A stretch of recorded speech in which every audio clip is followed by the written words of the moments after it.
I am Ryan McKnight. I'm Cara Santa Maria. I am Christopher Smith. Hi, I'm Andrew Torres. This is Naked Mormonism, the serial Mormon history podcast.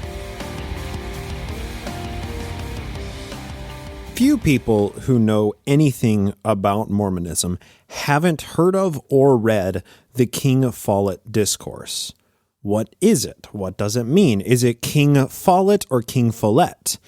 Well, to put it simply, the King Follett Discourse is one of Joe's final sermons right before his death. It marked the culmination of many aspects of his 14-year evolving theology. Aspects of Mormon Christian theology that are uniquely Mormon are found only within the King Follett Discourse, when absent from Joe's revelations and scriptures.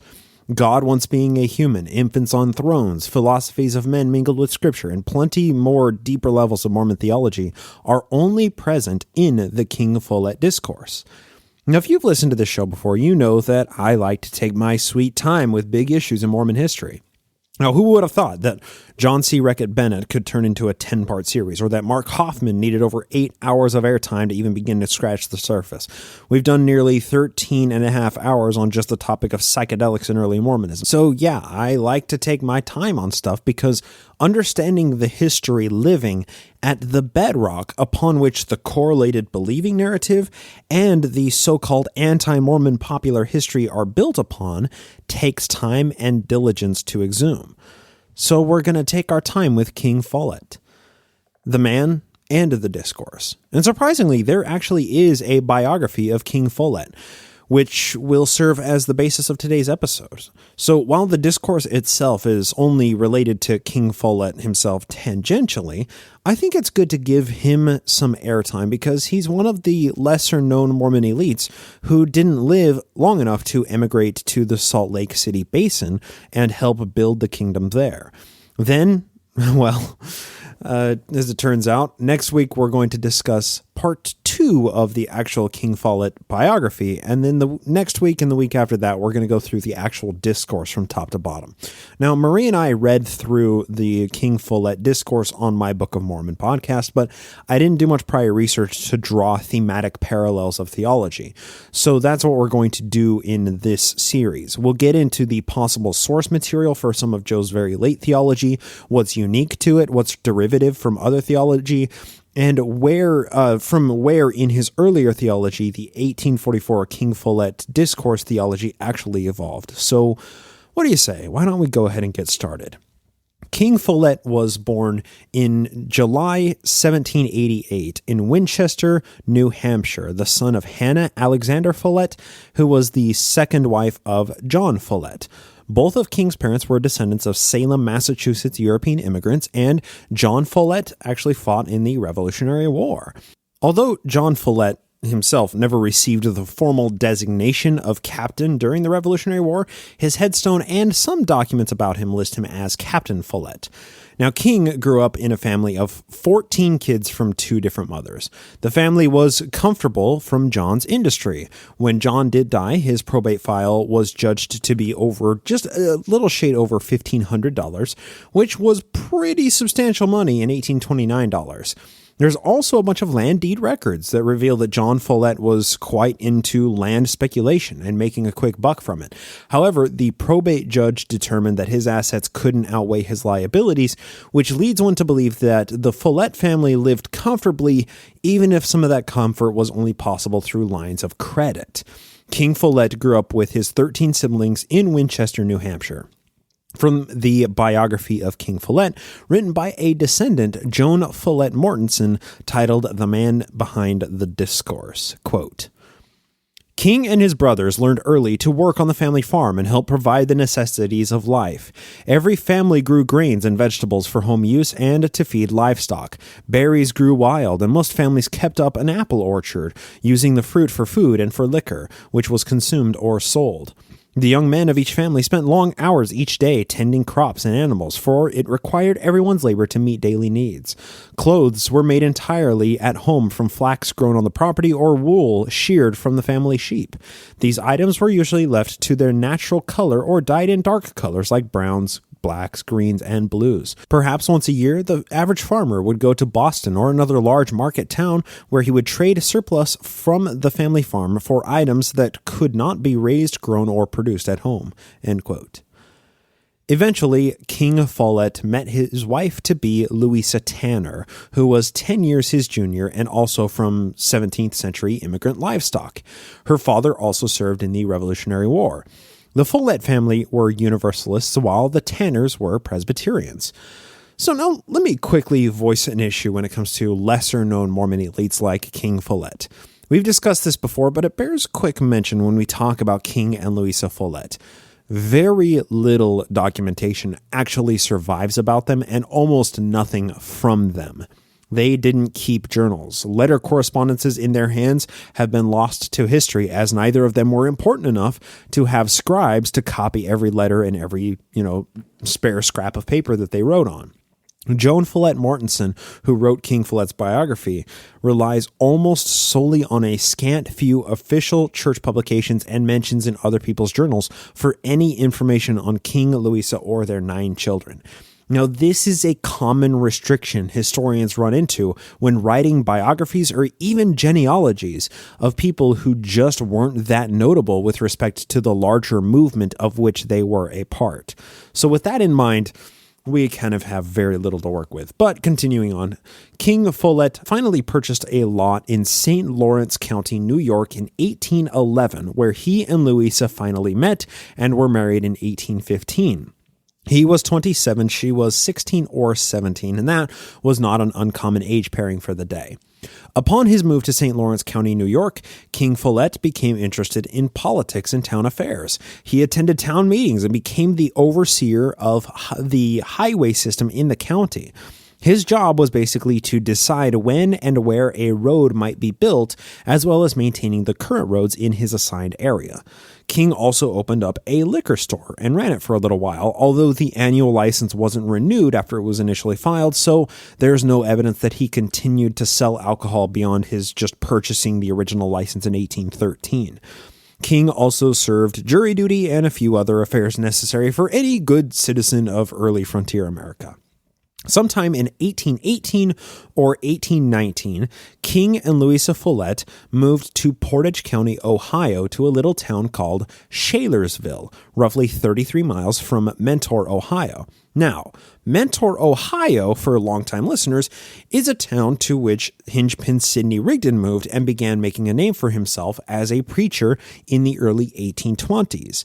At this time, the Folletts were members of the Methodist Episcopal Church in this little frontier town of Shalersville. There was a bit of selection bias for this label of Methodist Episcopal because it was the only church in the area. But that was really common for early American settlers who didn't have cars to travel tens of miles every Sunday to attend their preferred denomination. They lived with King's brother Alexander, who died in 1826 at the age of 33, and he was also a member of the local Masonic Lodge, leading me to believe that King was also inducted into the society while he was living here in Portage County, Ohio, or possibly during his days in Lawrence County, New York. Now, King's father, John Follett IV, died in August of 1829 at the age of 77 when King was 41 years old. King's mother, Hannah, would spend the remaining 9 years of her life probably living with her children, although there really isn't much documentation to back that up. But King was probably selling strong apple cider and running his small farm while his wife, Louisa, continued to bear more children. Now, this was the era of roaming preachers in an area experiencing radiant heat from the burned-over district. Joan Follett Mortensen reprints an anonymous history of the area where it discusses these roaming preachers, and this is at the end of Chapter 3 of her excellent biography of King Follett. Quote, "The settlers had to depend upon the stray crumbs that fell from the table of the Lord for their spiritual sustenance. Occasionally, some hardy old Methodist circuit rider or some missionary of the Connecticut Society of Home Missions would come along, but their visits were very infrequent. Yet when they did come, the occasion was one of great joy and satisfaction. The preacher was well taken care of, and if it was a Sabbath, when he preached, the entire township would turn out to hear the word. Denomination, sect, and particular belief were all dropped. Immersion and sparkling were not thought of, and the rigid predestinarian and the absolute free willer clasped hands around the altar of God, beneath the overarching branches of some grand old oak or at the humble cabin of the pioneer." End quote. Now, this is the time and place where Hinchpin Sidney Rigdon was gaining social prominence as one of these roaming preachers. These preachers would kind of have their home base where they lived and they would preach the majority of the year, but then they would travel for weeks at a time and preach in churches of different congregations or even just in some person's house. Preachers in the late 1700s and early 1800s, they were basically rock stars, and people came from all over towns to attend their sermons. Why? Well, because Catholicism and the Anglican Church didn't have much power in America. These were people who had recently immigrated from Europe or were the immediate descendants of folks who had immigrated from Europe, where religious freedom was a new liberty that was ripe for experimentation in America. Throwing off Britain again during the War of 1812 brought those freedoms of religion to the front of everybody's mind again, and the occupation of preacher experienced a renewed invigoration in the American jobs market. The Folletts and anybody in small towns became subject to and interested in this new marketplace of religious ideas. So did Joseph Smith. So while Sidney Rigdon was in his late 20s and early 30s, he was making a name for himself. Joseph Smith was in his teens and early 20s, experimenting with religion aside. Similarly, the Folletts were seekers, although they were on the consumption side of this religious marketplace equation, not on the production side of it like Sidney Rigdon and Joseph Smith were. Unfortunately, for the historical record, and for those of us who consume that record piecemeal today, there really isn't much available about when and why King and Louisa Follett joined the church. The only available record simply states that King was ordained an elder in 1831, which was then the highest ranking position available in the church. Understandably, the Follett family likely adhered to Rigdon's theology, which has many similarities to Mormonism in regards to communalism and universal salvation and a few other doctrinal points. And they lived close enough, the Folletts lived close enough to many of Rigdon's parishioners throughout the late 1820s. So once P. Parley Parker Pratt joined the church and he returned to Kirtland with a Book of Mormon, thereby convincing Hinchpin Sidney Rigdon to convert, over 100 Rigdonites joined Mormonism in a month at the end of 1830. Rigdon returned from his trip to meet Joseph Smith and the Smith family, and Joe tagged along and began calling Kirtland, Ohio his new home and thus the new headquarters of the church. And it was likely around this time in early to mid 1831 that King and Louisa Follett were caught up in the baptismal fire that burned through many of Rigdon's loosely confederated congregations. The next autumn of 1831, Joe and Emma moved to the John Johnson farm in Hiram, Ohio, which is just a short 9 miles from the Follett's home in Shalersville. During this period, King and Louisa would have had an opportunity to hear Joseph Smith speak in person during his Sunday discourses, sharing the pulpit with Follett's well-known preacher, Hinchpin Sidney Rigdon.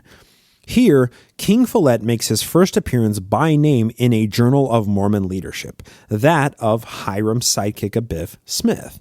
Hiram, just like Joe, resolved to keep a journal in the year of 1832. And just like his younger brother, Hiram only kept that journal for a little while and then just sort of kind of forgot to keep up the way that I, and I'm sure many of you, keep your journals. Well, for a brief moment, we see in Hiram Smith's journal 3 separate mentions of a brother Follett, F-O-L-E-T. And luckily for us, Hiram Smith was a terrible writer in 1832, and he wrote many things phonetically, including the name King Follett, which leads me to believe it's Follett, not Follett, as many people will say the King Follett Discourse. So Hiram's interactions with King Follett are rather fascinating in that they reveal something that we've actually never discussed on this show, at least as far as I can recall.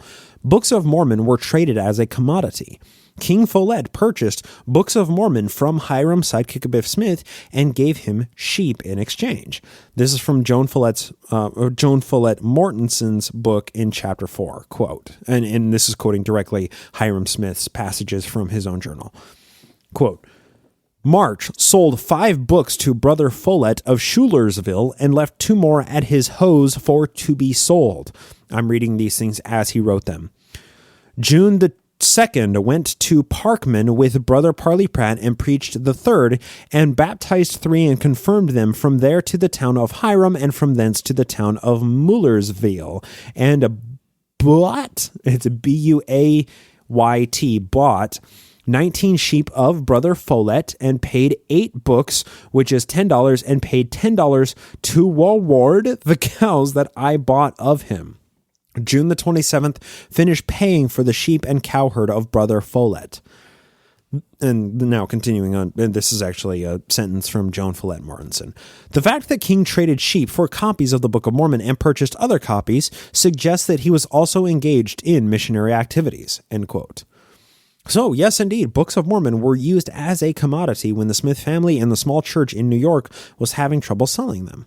Now, what this illustrates is that King and Louisa Follett were fully in, and they had fully hitched their wagons to the misadventures and wiles of the prophet of Mormonism.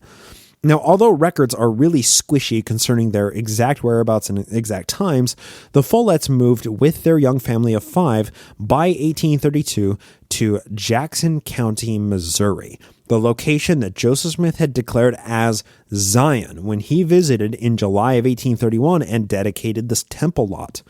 According to Joan Follett Mortenson, no county, city, or state records exist of the Folletts purchasing property in Jackson County. So, either they didn't have the means to acquire land of their own and they simply lived with another family, or they did purchase land and the deed has long since been lost to history. We just don't know. In Missouri, the Folletts enjoyed all the delights of consecrating all of their property to the bishop's storehouse, which is administered by Algernon Sidney Gilbert, who would become a casualty of the ill-fated Zion's camp in 1834. Now, the bishop's storehouse, that was the communalistic effort that the church made under Joe's leadership that required all members to transfer all of their property to the church to create a community pool that people could then withdraw items from according to their need. The system quickly collapsed, but it didn't stop people like the Folletts from giving everything they owned to the church and ending up losing everything they owned because of it, just like thousands of Mormons did throughout Joe's life. King and Louisa Follett also attended church under the presidency of D-Day David Whitmer. David Whitmer, John Goebbels Whitmer, and William Wines Dub Phelps comprised the presidency of the Missouri stake of the church, which was repeatedly subdivided as more Mormons immigrated to Missouri throughout the early to mid-1830s. The Folletts were in Missouri to experience the initial uprising of tensions between the Mormons and the Missourians. And we've talked about it to death on the show, but it's a crucial issue that much of Joe's life centers around. The Missourians hated the Mormons for some legitimate and plenty of illegitimate reasons. It all came to a head when Dub Phelps started printing Joe's revelations talking about a Native American and slave uprising and the Mormons consecrating the property of the Gentiles, or the non-Mormons, to the bishop's storehouse. When the Missourians found out about these revelations, it broke the camel's back and they all burned down the printing press and called out the local militias. The Mormons formed their own militia to combat the Missourians, which resulted in a small battle known as the Battle of the Big Blue. King Follett likely participated in this fight, as one of the settlements that was directly impacted was the one where the Follett family lived. From his biography, quote, "The Missourians, in addition to threatening Christian Whitmer physically, began to destroy his home located on the east end of town. David Whitmer led his militia group, including King Follett, from the west toward Christian's home. A group from the Colesville branch under Caleb Baldwin's leadership advanced on the mob from the south armed with pitchforks. Someone in the mob yelled, 'Give them hell!' and fired. Whitmer's men returned fire. 2 of the Missourians were killed and at least 1 was wounded. 1 church member, Andrew Barber, died, and at least 4 men were wounded. The members of the mob fled, pursued for a short distance by the saints. These events apparently reached their climax in the evening, end quote. As a result of this aggression, the citizens of Independence, Jackson County, Missouri, formed a coalition and signed a resolution to force the Mormons out of Jackson County. With the help of Governor Daniel Dunklin, the Mormons were removed from Jackson County through the end of 1833 and into the spring of 1834. Governor Dunklin apportioned a reserve of land in Clay County, just north of Jackson, for the Mormon resettlement. The Mormons resettled there and in the adjacent Caldwell County, and then Daviess County would be formed in 1836 as basically another Mormon county. Now, the loss felt by the Follett family during this first exodus was quite immense. While her husband languished in a Missouri jail in 1839, Louisa King signed an affidavit valuing her family's lost property of $170 for land, improvements on the land, and lost crops from this 1833 Mormon expulsion from Jackson County. Now, this, of course, was created in the wake of the Missouri and Mormon War of 1838, when the Mormons were completely forced from the state of Missouri. And we're going to be discussing that near the end of the episode. But during the interim period from 1834 to 1838, the Follett family remained in the Mormon Missouri counties. And just like almost every Missouri Mormon, the result of this first exodus from Jackson County left them completely destitute. The Follett family wealth that they had built up for 2 decades of their marriage, King and Louisa found themselves in the throes of poverty thanks to their association with the new fanatical American religion. Once again from the biography, quote, "Those saints who fled found themselves in very nearly the same miserable condition. Some lacking bedding took shelter in caves from the rain and bitter winds. David Pettigrew recalled not only the suffering of his own family, but also, quote, the privations and sufferings of the saints. They suffered not only from the anguish of heart at the loss of home, property, stock, and provisions, but also because no comfort, no relief could be procured for them, constantly exposed to the inclemency of the weather. These were the beginning of days of great trial to us," end quote. This sucked for these people. It was a really bad time for Mormons to be living in Missouri. And the worst part of all of this is that it was really only the beginning of their suffering in Missouri. The Follett family suffered along with over 1,000 Mormons who were driven from Jackson County in 1833 to 34, beginning in November and seeing completion by April. Throughout the winter and early spring in Missouri, it was a rough time. And on a brief, somber note, the Folletts made this exodus with little baby Alexander in Louisa's arms for the journey. The Folletts had experienced at this time the deaths of 3 children prior to their move from Ohio to Missouri, and the young family was slowly growing even amidst all of these trials, which even put more pressure on the family. Now, what the Folletts did or where they went specifically is a matter of historical mystery, as so little about the family has actually survived. They were most likely among the large contingent of Mormons who believed that they would be able to return to their land in Jackson County at some point. Joe had given the Missouri Mormons a revelation that they shouldn't sell their lands in Zion because it was such an important site for the church, right? It was Zion, the New Jerusalem. Jackson County was the promised land. That directive only ensured deep and unending poverty for the Mormons who were trying to settle in Clay and Caldwell counties, as they would have absolutely no means to purchase lands. The majority of Missouri land was owned by the government due to the Indian Removal Act, so people could basically just go to a chunk of land and put crops in and build a cabin, and then the government would give them a deed for it. However, because so many Mormons thought that they would eventually be granted passage back into Jackson County, where they could continue to live on the land that they had been for over the previous 4 years, many Mormons didn't make earnest efforts to build another cabin or to put in more crops after their expulsion from Jackson County, which only exacerbated the starvation and general destitution of the Missouri Mormon population. The only answer for all of these outrages, in Joe's eyes anyway, was a military campaign. He formed a militia of over 200 men, calling for 2,000 men, to march from Ohio to Missouri to reinstate the Mormons on their Jackson County land. This was the ill-fated Zion's camp, as it actually didn't involve any true military action, with the exception of a drill skirmish among the camp itself, which resulted in a guy getting shot in the hand. Zion's camp departed from Kirtland, Ohio in May of 1834 with a loose plan of what actually they would do.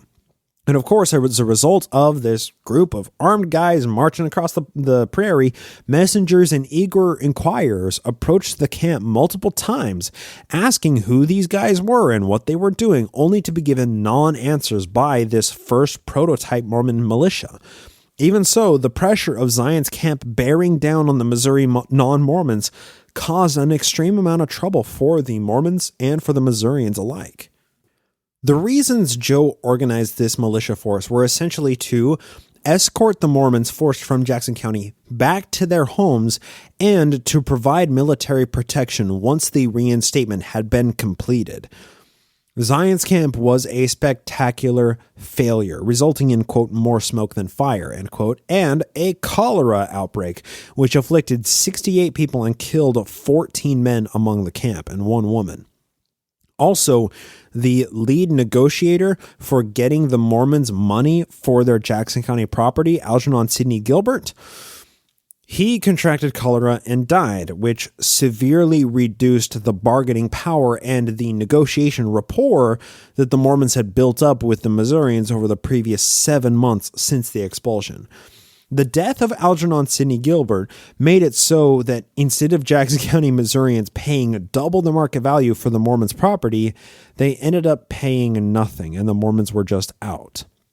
Zion's camp was a complete and utter disaster, and they returned to Ohio empty-handed and with fewer men than they had left with. Beyond that, the majority of the camp didn't actually return. Joe and his closest advisors returned to Ohio, but the camp had drained their resources completely dry on the journey out there, and over 100 of the men just stuck around Missouri, only further exacerbating the starvation and destitution problem for the Mormons living there. King and Louisa Follett were among these Missouri Mormons who suffered greatly as a result of these repeated debacles by the Mormon leadership. After Zion's camp, a little policing was necessary in the various Mormon branches in Missouri. Now, as background for what we're about to discuss, when the church was operating in Kirtland, Ohio under Joe's leadership, the Missouri church was operating as essentially a separate church under the Whitmers and William Wines Phelps. Letters took weeks to transmit between the two centers of leadership, and obviously a fair number of disagreements arose about the best way to run the church. These disagreements eventually came to a head when Joe fled Kirtland, the Kirtland church in early 1838, and he had to excommunicate the Whitmers, Cowdery, and Phelps, and he gave them 3 days to leave town or get a visit from the Danites. We'll discuss that in a minute here. But those disagreements were just beginning to manifest in 1834 and 35, and to bring the congregations into conformity with the Kirtland leadership, various disciplinary councils were held for members of, practicing Mormonism in unapproved of ways. For a snapshot of this policing, I'm going to read a pretty sizable portion from the King Follett biography, and we're going to discuss it afterwards. But as a preface of what you're about to hear, David Whitmer called a disciplinary council for the Hewlett branch of the church in Missouri, and the Hewlett branch was the branch that the Folletts attended. The guy leading the branch was apparently engaging in a usage of quote-unquote gifts in unapproved of ways, which led to his giving prophecies and a woman named Sally Crandall interpreting his prophetic tongues in also unapproved ways. Sally's prophecies are absolutely fascinating to me. Additionally, the person who administered the ordination and gifts in the unapproved of manner had their elder's license taken away while retaining their membership, which is quite interesting as well. The early church operates very differently from the church today. So the verdict came from D-Day David Whitmer that their usage of gifts was of the devil. So bear with me as we get through this council concerning members of the branch that the Folletts were attending. Quote, By July of 1834, problems involving doctrine and procedure in the Hewlett branch were brought to the attention of the newly formed High Council in the Clay County stake. King Follett and Nathan West both appear prominently in the only record of these events, the minutes of the High Council meetings beginning on July 31st and continuing on August 1st and 6th. On July 31st, the charge made by Nathan West was read by John Whitmer. Now quoting the actual record from the High Council minutes, quote, "Know ye that, whereas Brother Samuel Brown, an high priest of this Church of Christ, did on last week come into this branch," the Colesville branch, "and taught certain of the brethren and sisters things much the reverse of what we had by encouraging them in practicing gifts. And whereas said Brown did in an underhanded and, as we conceive, clandestine manner ordain Sylvester Hewlett to the office of high priest, insisting that he had obtained a witness from the Lord for the same, which witness, he said, was the promise of performing the ordination on receiving the gift of tongues. Which gift, he said, he had never received before, but afterwards said he had been in possession of the same gift for the space of a year.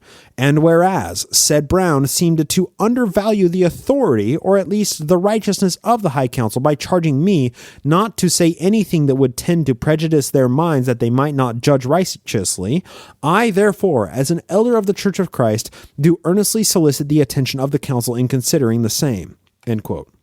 Now back to Joan Follett Mortenson's historiography of what happened. Testimony was given on July 31st and on August 1st by Leonard Rich, Charles Rich, etc. Each testified that they had either had conversation with Brown about the events outlined in the charges or had overheard others speaking about them, and that Brown had asked them not to say anything about it. Now, the charges specifically are that he ordained them and gave them the gifts in a underhanded and clandestine manner, in that he had been in the possession of these gifts for the space of a year. Continuing.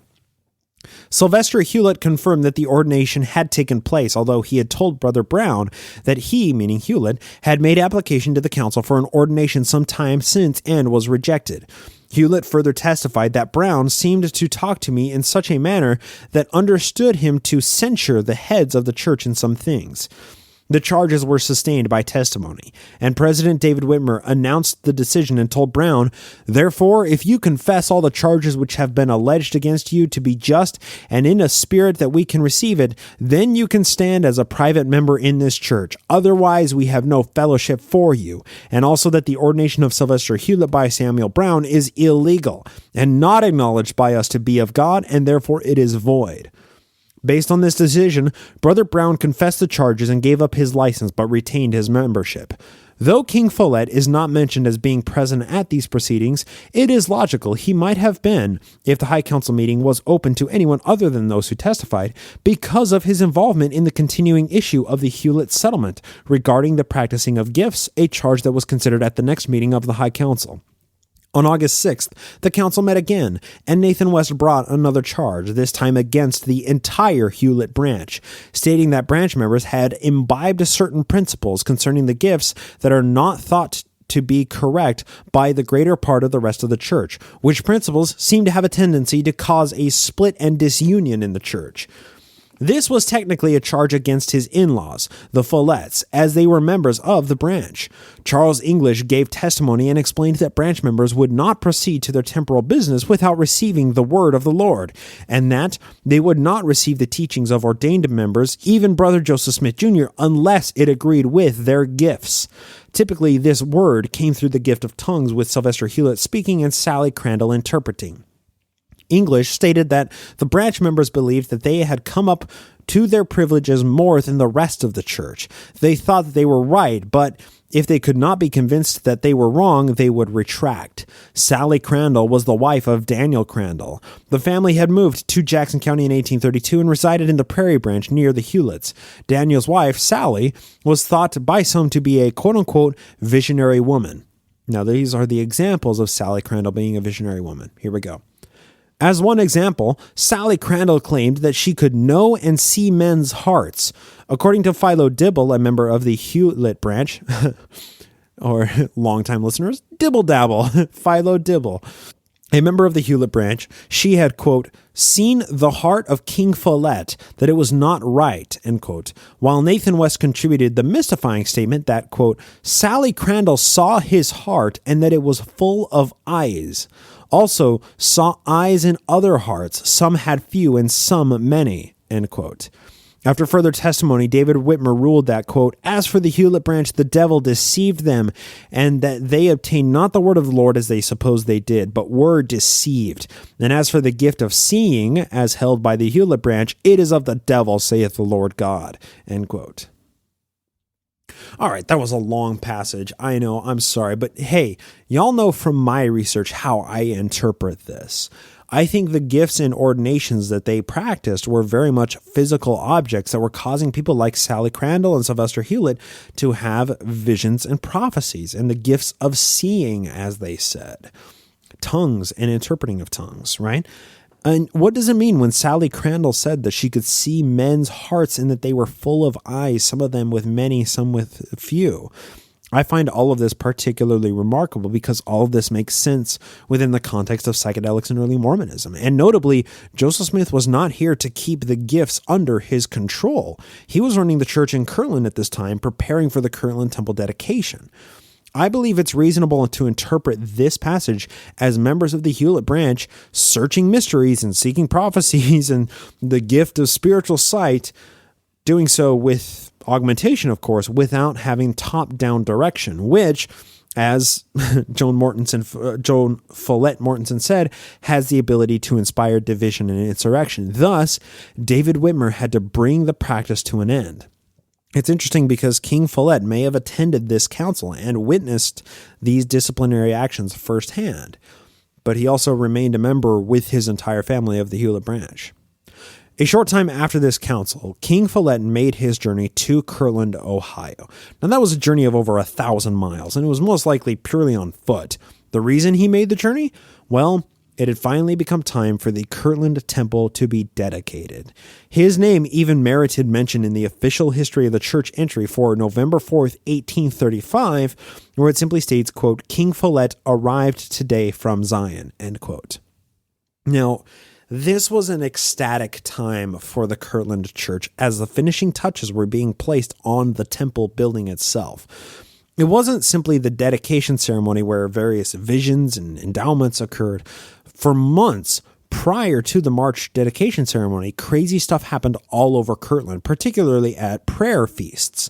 King Follett attended one of these prayer feasts, and his name was recorded in the journal of William Wines, Double Dub Phillips, for December 16th, 1835, which I'm reading this passage from the Follett biography. Once again, quote, I attended a feast at the house of Brother Zerah S. Coles. About 60 guests were present, a number of whom were blessed by Father Joseph Smith, among them being Elijah Fordham, King Follett, and Jesse Hitchcock.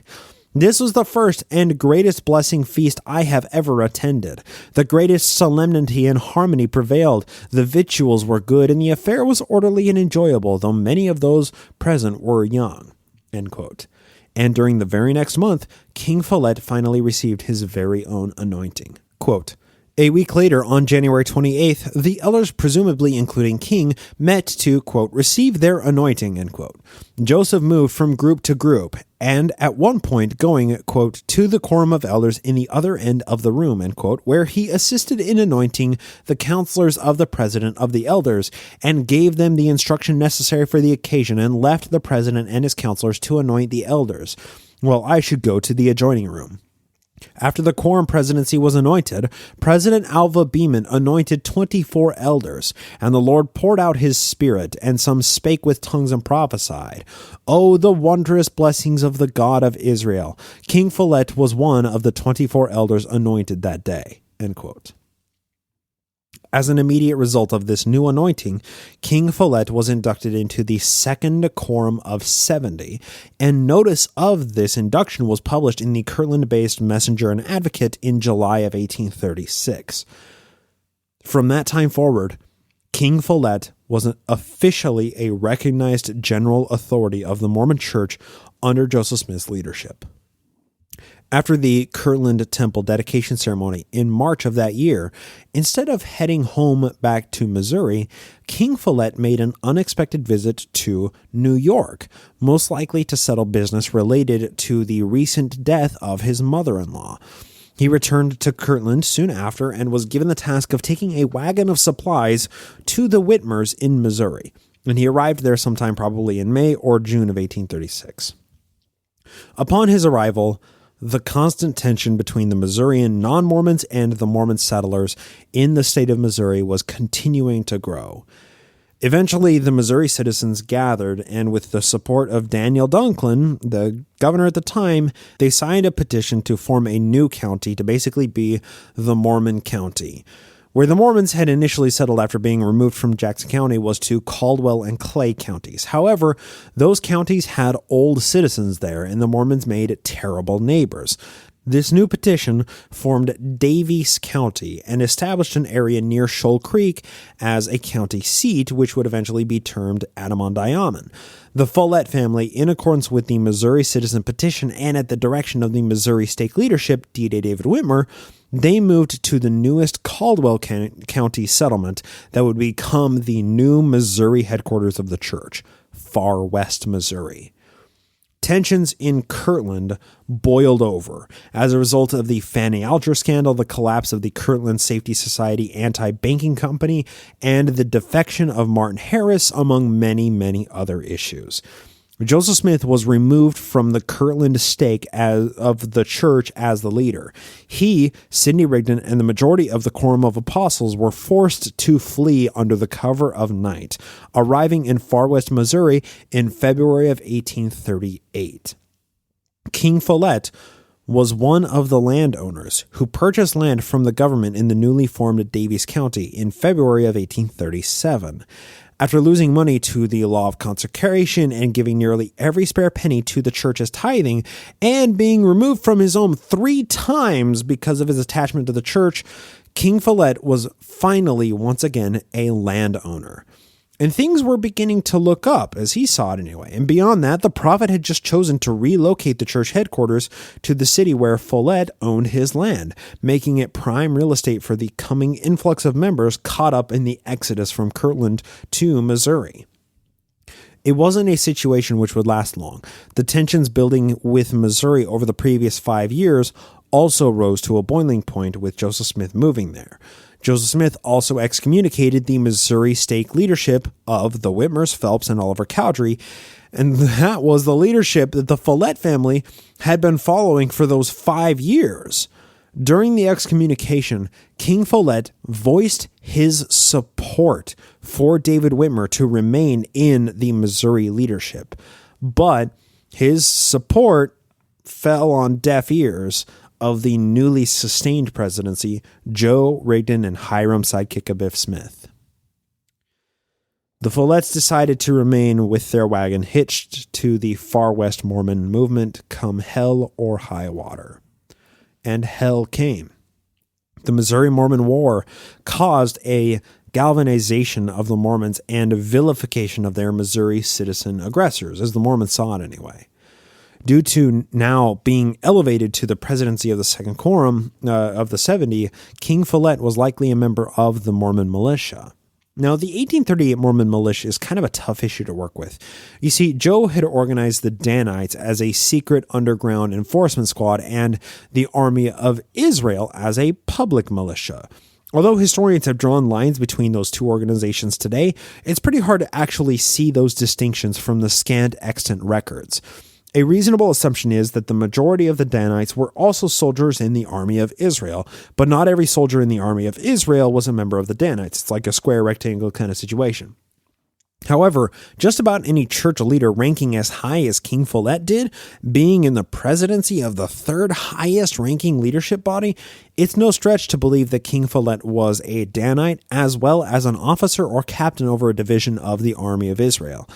He was also 51 years old at this time, so his age would carry with it a certain degree of wisdom and authority that these militias needed to feel and to look legitimate. However, no surviving record explicitly states that King Follett was actually a member of either of or both of these militias. Where the Follett family figures into the Missouri Mormon conflict is also pretty hard to nail down. One thing is certain, though. One of the primary catalysts which set off the Missouri Mormon War of 1838 was the Gallatin Election Day fight between the Missourians and the Mormons. Go back to episode 44 of the show. It's a long time ago for a refresher of the Gallatin Election Day brawl. Suffice it to say, the Missourians didn't want the Mormons to vote, and the Mormons weren't happy about having their voting rights taken away from them. One of the leading men during that brawl was John L. Butler. This is from Stephen Lesueur's excellent historiography of the Missouri Mormon War. Quote, "You are a damned liar. Joseph Smith is a damned impostor," Weldon said. Weldon then began striking Brown, a Mormon. That's the same Brown that was present in the disciplinary council before. When other Mormons attempted to restrain Weldon, 5 or 6 Missourians jumped into the fray. John L. Butler, a large and powerful Mormon, rankled at the abuse heaped upon his people. "The first thing that came to my mind was the covenants entered into by the Danites to the effect that they were to protect each other, etc., Butler recalled. "And I howled out to the top of my voice saying, 'Oh, yes, you Danites, here is a job for us.' When Butler gave the Danite signal of distress, about 10 more Latter-day Saints ran to the defense of their brethren. Seeing this, 40 or 50 Missourians stepped in to battle the Mormons. I had witnessed many knockdowns in my time, but none on so grand a scale," wrote Joseph McGee, a non-Mormon observer of the fight. "The participants used no guns, but struck at one another with whips, clubs, rocks, and knives. The Mormons rallied behind Butler, who wielded a large wooden club he found in a nearby pile of wood. When I called out for the Danites, a power rested on me such as one I had never felt before," Butler later wrote. "I never struck a man the second time, and while knocking them down, I really felt that they would soon embrace the gospel." End quote. So John Butler, as a result of him leading the brawl against the Missourians, was singled out as the primary Mormon aggressor in this Election Day brawl. The Missourians were immediately on the hunt for him, and Joe called out the Danites for security in response. Back to Joan Follett Mortenson's biography of King Follett for the Folletts' role in the immediate aftermath of the Gallatin Election Day fight that basically lit the powder kegs that exploded into the Missouri Mormon War. Quote, "After speaking with John Butler about threats against him personally, the prophet instructed him to go and move them, his family, directly and do not sleep there another night. Butler obediently started on to Far West, and my wife followed me the next day. We stopped on the west side of Far West and went into Follett's farm to live. John left Far West the next day to join a group of men on their way back to Daviess County. Though King Follett had not been at Gallatin for the election, he may have been in the Mormon posse or may have gone there with John, leaving both the Butler and Follett families at King's farm. At the least, King and his family willingly gave shelter to the Butler family." End quote. So King and Louisa agreed to harbor a fugitive at Joe's direction in the immediate aftermath of the Gallatin Election Day brawl. Now, a Cold War of sorts was the inevitable result out of all of this. What soon followed was the Battle of Crooked River, and this battle happened because the Missouri militia had taken 3 Mormons prisoner who had previously robbed a supply train of the militia, which included 45 rifles. As the militia was carrying back the prisoners towards Richmond to stand trial, the Danites attacked them on Crooked River, and King Follett was among them. Now, participants in the battle at Crooked River made their escape after a few of the Mormons had been slain and a small number of Captain Bogart's Missouri troops had actually been wounded. This escalated tensions, and this battle at Crooked River became the justification for Governor Lilburn Boggs to sign the extermination order, forcing the Mormons out of the state of Missouri. Far West and Adamont-Diomen, the twin Mormon cities, were put under siege from the Missouri State Militia, and General Lucas forced the Mormons to surrender with his superior force. 4 days after the surrender, King Follett, with 3 others who participated in the Battle of Crooked River, were arrested and taken to Richmond for the November Court of Inquiry that resulted in the internment of the prophet and 5 others in Liberty Jail and dozens of other Mormon leaders in jails throughout Missouri. During the November Court of Inquiry, Reed Peck testified that, quote, King Follett was not in that expedition, but he was captain of 12 men in Far West under the Danite order, as I understand, as he was neither an officer nor private of militia, and was known and called under the fictitious name of Captain Bull, and his company was called the Regulators, end quote. Captain Bull of the Regulators has a certain ring to it, maybe even more of a ring than King Follett. Now, this testimony is the only explicit document that links King Follett to the Danites, and it's merely witness testimony which contradicts other research that puts King Follett at the Battle of Crooked River. What matters, however, is that this testimony exonerated King Follett from participation, and he was released after the November Court of Inquiry, only to be rearrested in March or April of 1839, as the majority of the Mormons were making their way through the snow to Quincy, Illinois. One of those people who immediately fled Missouri for Illinois was Bishop Edward Party Boy Partridge, who has, let's just say, since departed our historical timeline because of his death in May of 1840. As bishop and a leader of the Danites, Partridge's life was in danger upon his release because of vigilante justice. So Bishop Partridge fled, leaving his family behind in the care of King Follett. His wife, Lydia, and two daughters, Eliza and Emily Partridge, were cared for by the Folletts. Apparently, Eliza Partridge wrote, quote, King Follett proved a true friend, end quote, and assisted them in every way. The Follett family farm became a haven for Mormons in Far West preparing for the journey to Quincy, Illinois. King Follett probably helped with some of the organization and the logistics of this third mass exodus of the Mormon population, but once again, he was arrested in spring of 1839, and he was taken to Richmond to be interred with around 48 other Mormon leaders.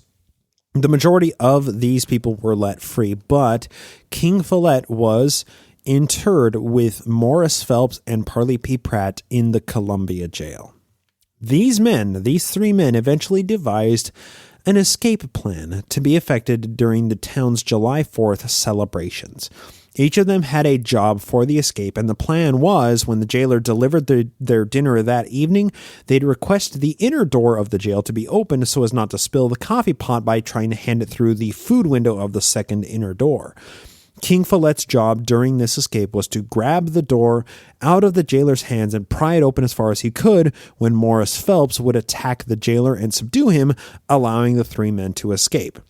Then they would mount horses that had been left outside by their co-conspirators in order to allow them to get out of town as quickly as possible. Joan Follett Mortenson's biography excellently reconstructs these events from three sources, two of which were eyewitnesses.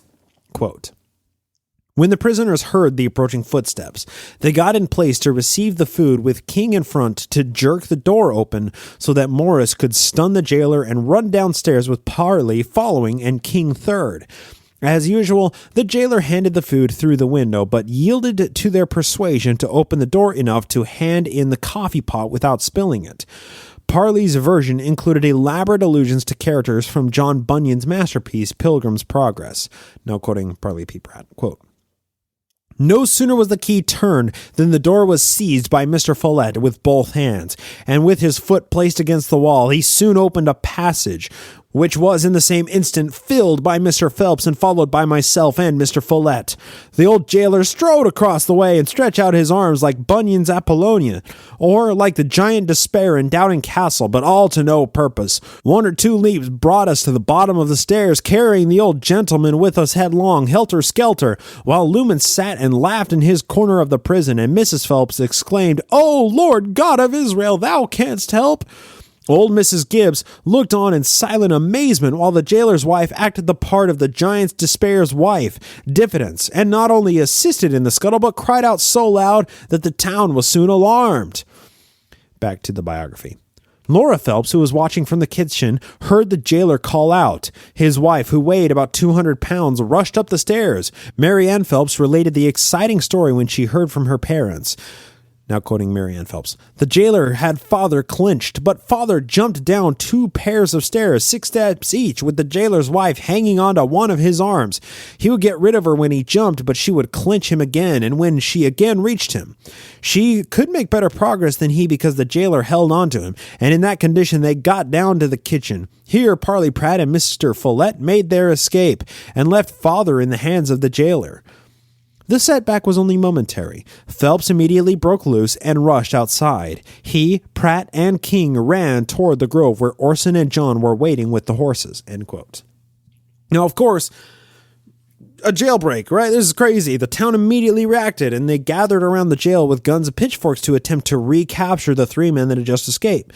Morris Phelps and Parley Pratt made their escape and flew off in different directions to avoid recapture. However, because King Follett was required to ride Laura Phelps's horse for his escape, her side saddle proved a hindrance and the mob caught up to him. Back to the biography, quote, "Laura Phelps, waiting at the jail, heard a shout of triumph from the woods, indicating to her that at least one of them had been captured by the quickly forming posse. As Parley later wrote, presumably based on the details she related, she heard the men laughing and cursing, accompanied by the threat, 'We've catched one of the damned Mormons and we'll roast him over a slow fire, damn him!' At first, she was told it was her husband, Morris, that had been captured and that they were going to kill him on the spot. Soon, she recognized that the prisoner was King Follett, on whom they were venting their rage, as if he would be torn to pieces. King was riding side saddle on her horse, making it impossible for her to pretend that she had not been involved in the jailbreak." End quote. So the mob gathered as a result of this jailbreak. They caught up to King Follett. They dragged him off the horse. They threw him back in the jail. And then they chained his feet to the floor and his arms to the potbelly stove flue. Laura was chastised by the jailer, but she was eventually told to leave with some stern words. According to PQ'd Parley Parker Pratt, after the excitement had cooled off, they unchained King Follett and allowed him to stay in the upper apartment of the jail instead of being confined and chained in the basement dungeon. Continuing, quote, "As Parley continued his narrative, the daring escape, though thwarted, had actually aroused the Missourians' admiration." Now quoting Parley Pratt. "They now laughed with him, King Follett, about his adventure, praised him for his bravery, and called him a good fellow. The truth of the matter was that they had no great desire to take the lives of any of those but whom they considered leaders. And since they had discovered that Mr. Follett and Mr. Phelps were not considered religious leaders among our society, they were in no great danger, except they should happen to be killed in the heat of excitement or passion." End quote. Now, Laura Phelps's travel arrangements were made for her return to the new Mormon settlement in Quincy, Illinois, after this jailbreak was made. So Laura Phelps made her journey with a mail carrier for security, and then she eventually broke off from him when she hit the Missouri River. As light faded that night and she became more tired, not knowing which direction to go to find a place to stay, to continue the journey the next day, King and Louisa Follett's son stumbled across Laura's path and said, quote, "I wonder if you're the woman I'm looking for," end quote. So word of the jailbreak had likely reached Louisa Follett about the failed escape attempt of her husband, and then she sent her 19-year-old son, John, to find Laura and bring her safely back to Quincy. And just like the best laid plans of mice and men failed to bring King Follett his escape from the Columbia jail, our best laid plans to cover the life of King Follett in one episode in, number 1 of our King Follett Discourse series has likewise failed. So instead of making this a single 3-hour episode that only a tithe of you will actually listen all the way through, I'm going to break up this, the biographical sketch of King Follett into 2 different episodes. So we're going to pick up next week with him continuing to languish in the Columbia jail, and we'll walk through the Illinois era of King Follett's life up until his death and discuss how his death happened. And I guess that's kind of what happened when I try to pack over a 600-page biography of one person into a single episode. The episode just grows and grows until like a cellular division is necessary to get through everything. So I really thought about packing his 5 years of Illinois life into 1.5 pages of script, but seriously, the guy is so interesting, and I think that we all deserve a bit more time with him to get intimately acquainted. Of course, the primary source for this episode was Joan Follett Mortenson's The Man Behind the Discourse, and you're going to find a link to that book in the show notes. It's an excellent biography / historiography of Follett and early Mormonism, and I obviously left out a lot about King Follett so far, so I encourage you to pick up a copy of the book for yourself. But I want to leave everybody with some parting thoughts in light of our subject matter today and, current events. King Follett is an interesting and an enigmatic figure of Mormon history. Now, he's just enigmatic enough that we can take some lessons away from his story, and of course we can kind of speculate on his thoughts as he experienced crucial events during Joseph Smith's Mormonism. Now, King Follett strikes me as a rather reasonable guy. He wasn't a wild ram of the mountain like Lyman White, or he wasn't Captain Fear Not David Patton rushing into battle in order to build the Mormon Empire, nor does King Follett strike me as like a cool-headed and calculated tyrant like Bloody Brigham Young was waiting for his moment to seize power. King Follett strikes me as a useful marker by which to measure the general Mormon populace through these events. He wasn't wealthy. He wasn't particularly skilled in a unique way that Joe would have snagged up and elevated to like the Anointed Quorum or the Council of 50. He wasn't somebody who unflinchingly followed the tides and forces of the radical movement, at least until push came to shove. And I think that's a really interesting shift in his timeline. You see, King Follett was close friends with the Whitmers. He lived in the church under their leadership, and he advocated on D-Day David Whitmer's behalf when the tribunal was held to remove them from the presidency. He went against Joe Rigdon and Bloody Brigham Young during their coup of the Missouri State presidency. Yet, King Follett wasn't so loyal to the Whitmerites that he defected, along with the dozens who did when those guys were excommunicated. Instead, King Follett went with the party vote, and he stuck with the president of the church, the prophet. Where did that land him? Getting shot out? Getting run out of his home by state militias? Robbing Gentile settlements to have enough food to survive the winter? And it all culminated in leaving his family without a father during a bitter cold winter trek of over 500 miles, and left him in jail for months, chained to the floor without bedding and barely enough food to remain conscious. You see, King Follett made a series of small decisions, or refused to make enough small decisions, that at the end of 7 years association with the radical faction of the Joseph Smith Church, King Follett was branded a traitor to the United States. He feared for his life at the swift hand of the law, and when the law was unable to convict him, he was in legitimate danger of vigilante justice taking his life. This doesn't happen overnight, right? Like, King Follett didn't just wake up one morning apropos of nothing and decide, hey, I'm going to raid the local towns for foodstuffs and livestock. He joined the wrong party and found himself on the wrong side of history, but he'd invested so much time and money and efforts and resources into that party that it would have been a departure from everything that he had known and lived for over half a decade to turn back now. Then the worst part of this is how this situation could be justified in his mind, right? He was in jail in his mind because he was being persecuted, not because he had committed treason by attacking a state militia. He was hated by the Missourians because this was the one true church, and the scriptures tell that the true disciples of Christ will be persecuted. The fact that he was in jail for following the one true prophet proved that he was a true disciple of Christ. He landed himself in jail because he was wrong. At the end of the day, that's the real takeaway. He was there because he had broken laws, and his party wasn't powerful enough to acquit him of clear and objective violations of law. Missouri wasn't Nauvoo. And the Mormon leadership, like King Follett, were still beholden to the system of laws that we all follow until they had complete and total power in Nauvoo. Now, I find it remarkable that otherwise law-abiding and good citizens can find themselves wrapped up in an escalation beyond their comprehension and never gain the wherewithal to see what's happening until it's too late.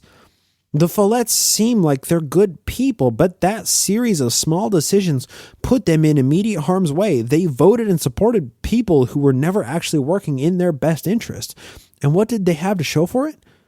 King Follett in jail awaiting a capital offense conviction, while the rest of his family was once again destitute, starving, and freezing, while trying to find a place to live in a swamp that nobody wanted. They did this to themselves, and they suffered the consequences. But once again, if you ask them why these things are happening, they would be happy to trot out the propaganda that they were sold. It's all religious persecution, right? Their very minds had been co-opted and controlled for years by a malevolent force that used them for exclusively the growth of its own power. Good, everyday citizens who were rendered incapable of impartial judgment of the situation because they had so deeply swallowed the pill of balkanization, dogmatism, and sectarian factionalism. The Folletts were victims of a system beyond the scope of their understanding. Rational people driven to the fringes of irrationality by mind control. And that's what I mean when I say that the Folletts can provide a useful marker by which to judge the majority of early Mormon membership throughout this Kirtland and Missouri era of early Mormonism. At the end of the day, the legacy of King Follett is marked by an entire era of Mormon theology. So if that's a marker for success, maybe somebody can say that all of his sacrifices were for a larger purpose and they were worth it. But when I look back at the life of King Follett, I see a tired old man, stripped of everything he ever owned, brainwashed to swear fealty to a system that never had his interests in mind, and somebody who repeatedly chose party over morality and suffered the consequences because of it when that often doesn't happen. What's even more incredible is he and the rest of the Folletts got out of the whole mess of Mormonism before the most radical era of the church. He died before the schism crisis and before he was forced to decide which self-declared prophet to follow. He missed the supremacy and anti-government Mormonism that built the Great Basin Kingdom under the tyrannical rule of Bloody Brigham. King Follett died before witnessing the bodies of Hiram and Joseph Smith being carried into Nauvoo full of bullets from vigilante justice that was too little and a decade too late.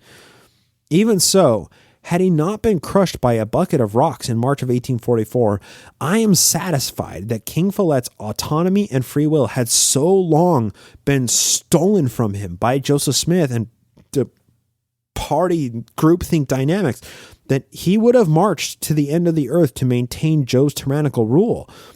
People who've been beaten and abused for over a decade rarely break the mold that they are forced into, and King Follett was just as much a victim of that spine-crushing mind control as the thousands of others who called Joseph Smith their prophet, priest, and king.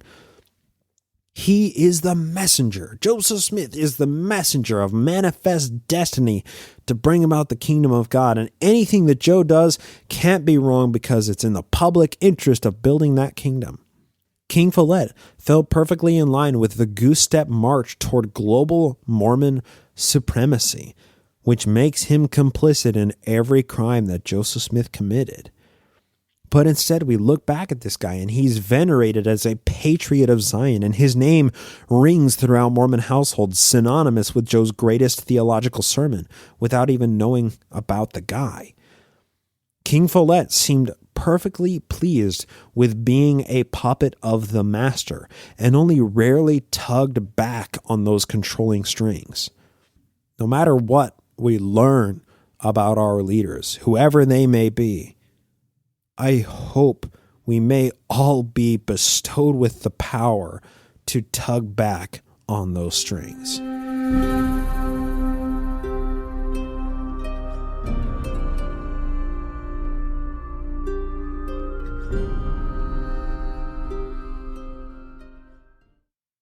That's going to do it for the episode today. We do have a couple of new patrons to thank over at patreon.com/nakedmormonism.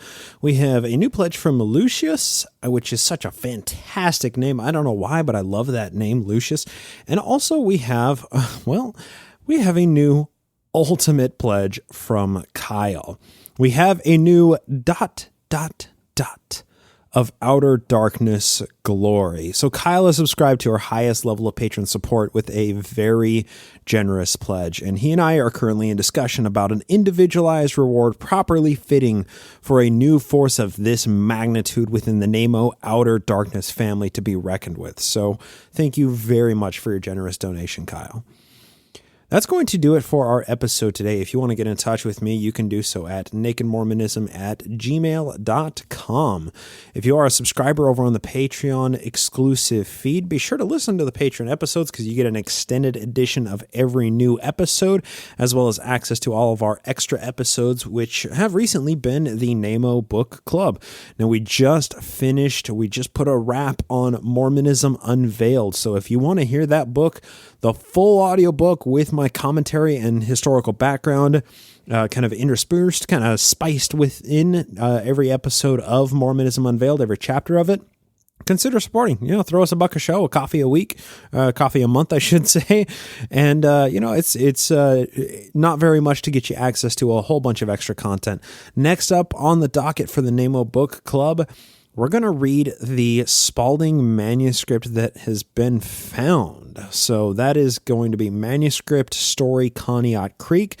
It's a book that I've never personally read that I really want to read, and people talk about it a lot, and I think a lot of people haven't read it who do talk about it, especially within the larger overview of the Spalding theory in general. So it's just a book that I really want to read. So instead of reading a book that I have previously read, like Mormonism Unveiled, this is going to be a whole new exploration for yours truly, and hopefully for many of the listeners who do subscribe on that Patreon exclusive feed. So feel free to join if you want to listen to those episodes. If not, hey, you still tuned into this episode, you still hit the download button, and you stuck around to the end of the show. So for that, I thank you dearly for lending me your ear. I hope to talk to you next time here on the Naked Mormonism Podcast.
This podcast is produced with the help of Julie Briscoe as social media manager, Brian Ziegenhagen as audio engineer, and Andrew Torres of the Opening Arguments podcast and the law offices of P. Andrew Torres as legal counsel. Music is written and produced by Jason Camo of aloststateofmind.com and used with permission. Naked Mormonism is a production of Ground Gnomes LLC, copyright 2020, all rights reserved.